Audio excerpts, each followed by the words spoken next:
Bonjour à tous, c'est le Killer qui vous parle pour une vidéo un peu spéciale effectivement, car aujourd'hui comme vous pouvez voir, on ne se retrouve pas avec un fond blanc, mais avec le fond de, le fond de mon écran d'ordinateur tout simplement. Et donc comme vous pouvez le remarquer, comme c'est écrit en haut, nous sommes sur le site internet Biomedia Project. Alors qu'est-ce que c'est que ce site-là? Eh bien c'est un site fait par des passionnés qui consiste à récupérer et à mettre en ligne tous les médias relatifs à Bionic, donc bien sûr la nouvelle génération, comme la première génération de 2001 à 2010. Et donc par médias, j'entends bien évidemment jeux en flash par exemple, photos, vidéos, musique, bande dessinée aussi si je dis pas de bêtises, bref, vraiment tout, le rendre disponible pour les fans. Voilà. Et donc, j'ai trouvé un truc assez intéressant sur ce site-là. Alors, c'est pas entièrement nouveau, si vous voulez, ça date de quelques mois, mais néanmoins, c'était pas vraiment comme je l'imaginais. Alors, je vais vous en dire un peu plus après. Donc, comme on est sur le site, hein, je mettrai l'adresse dans la description de la vidéo ou en commentaire. Vous allez sur Promo CD. Donc, de base, les promos CD, c'était des sortes de mini CD-ROM qui étaient inclus dans les boîtes de Bionic jusqu'en 2003, si je dis pas de bêtises, 2004 même, peut-être. Et donc après, si on va sur le côté, là, dans Autres, on a Bionic Style Guide CD. On clique dessus. Et donc là, on a plusieurs téléchargements. Donc il faut prendre le zip, en fait, à chaque fois. Donc c'était un zip et c'était deux zips. Et donc ça, c'est quoi? Qu'est-ce qu'un style guide? Eh bien, c'est tout simplement, si vous voulez, toutes les images officielles Bionic de 2001 à 2003 qu'on va pouvoir traficoter. Alors qu'est-ce que ça veut dire? Eh bien, on va voir ça ensemble. Donc, voilà, donc comme vous pouvez le voir, là je suis dans Lego, je vais dans Bionic, donc là j'ai mis deux CD-ROM. On va prendre le premier, on va ensuite aller dans CD Content et dans Galerie.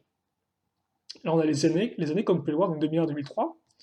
Et là donc j'ai plusieurs fichiers, donc ça c'est des fichiers Photoshop. Donc Photoshop qu'est-ce que c'est?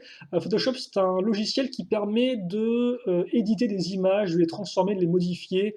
Bref, voilà, c'est un logiciel très performant.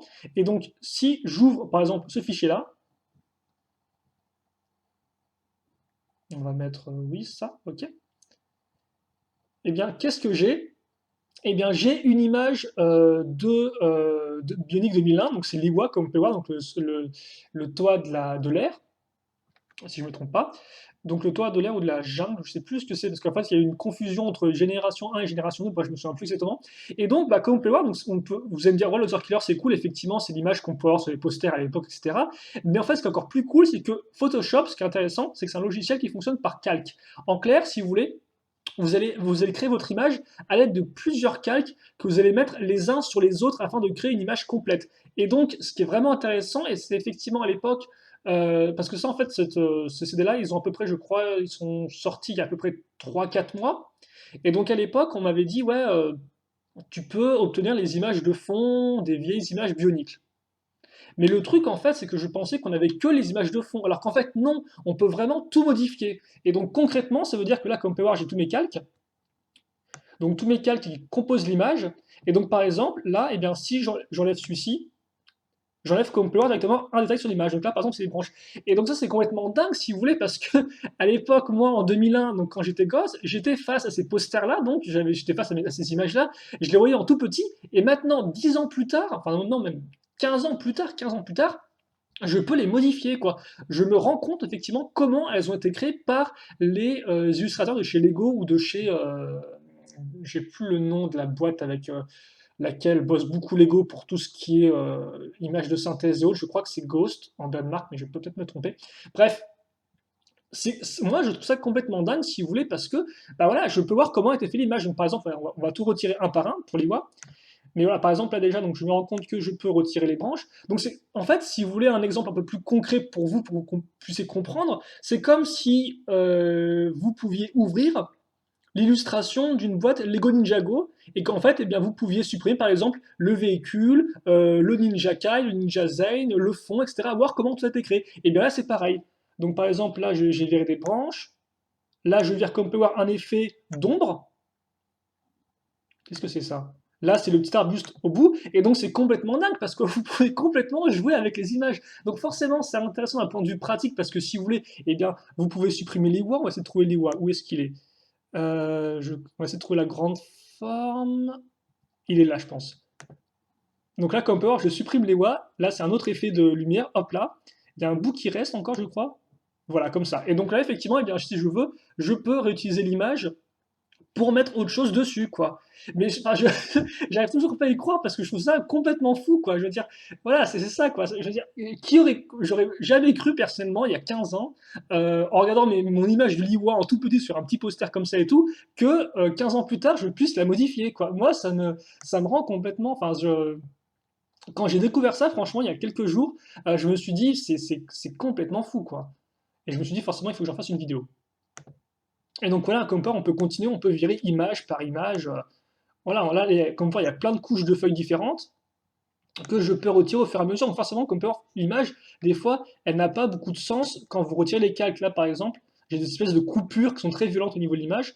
Et c'est normal parce que logiquement, c'est des coupures qui sont censées être cachées par la suite. Alors ça, par contre, je sais pas du tout ce que ça enlève.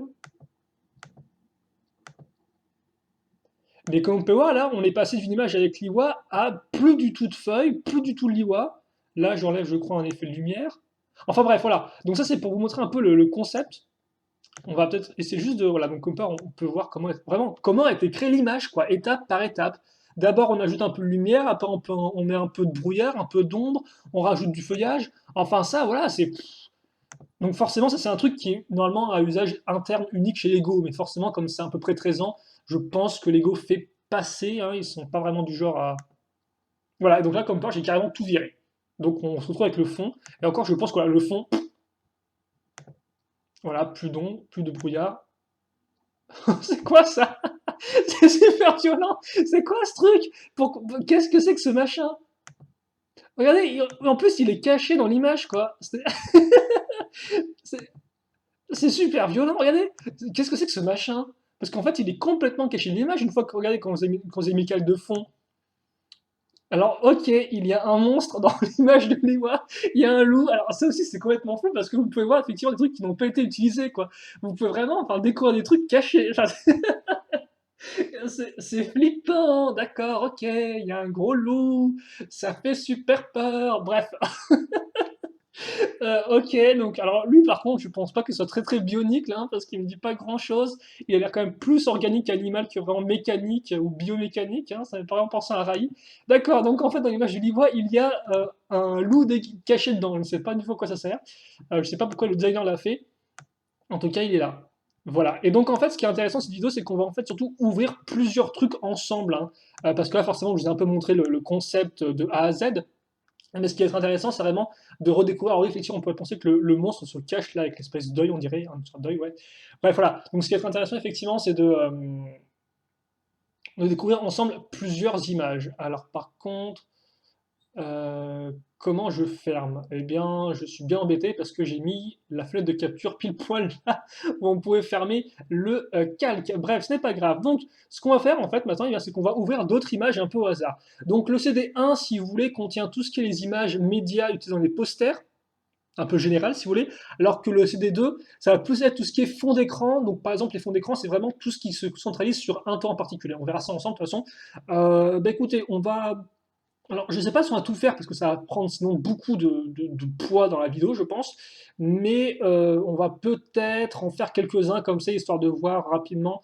On supprime, voilà, merci. Donc ça aussi, ça, c'est une image super emblématique de 2001, par exemple. C'est toi qui trouves ça, voilà, ça c'est des images qui, moi, personnellement, à l'époque, c'est pour moi ce qui a permis de donner tout son charme et tout son contexte à l'univers Bionicle, en fait. C'est de voir des images, effectivement, comme ça, dans des posters avec les toits qui font différentes choses, qui rôdent dans la jungle, qui découvrent, voilà, par exemple, parce que rien que ça, vous pouvez vous dire, mais où est-ce que se trouve, par exemple, Tahu, quoi? Qu'est-ce que c'est que cette espèce de bâtiment où il y a un masque doré? Est-ce que c'est genre une sorte de temple planqué? Enfin bref, voilà. Bionic 2001, c'était vraiment cool parce qu'il y a vraiment un gros pouvoir du sous-entendu et de l'imagination cible, en fait, qui est peut-être un peu moins présent avec Bionic 2015, je trouve. Hein, après, ce n'est que mon avis. Mais voilà, par exemple, effectivement, vous avez ce genre d'image-là, et rien qu'avec des images-là, on peut en fait, effectivement, se faire toute une histoire. Et donc, c'est vraiment ce genre de choses-là qui a contribué, pour moi, au charme de Bionicle 2001. Donc, on va essayer de faire une petite vidéo de 20 minutes, je pense. Et donc, voilà encore comme peur. Donc, on a un peu moins de calque, par contre, pour Tahu. Alors, ça, c'est. Oh, donc ça, comme peur, c'est vraiment cool parce qu'en fait, c'est le contour du masque pour faire la lumière qui émane du masque doré. Donc, effectivement,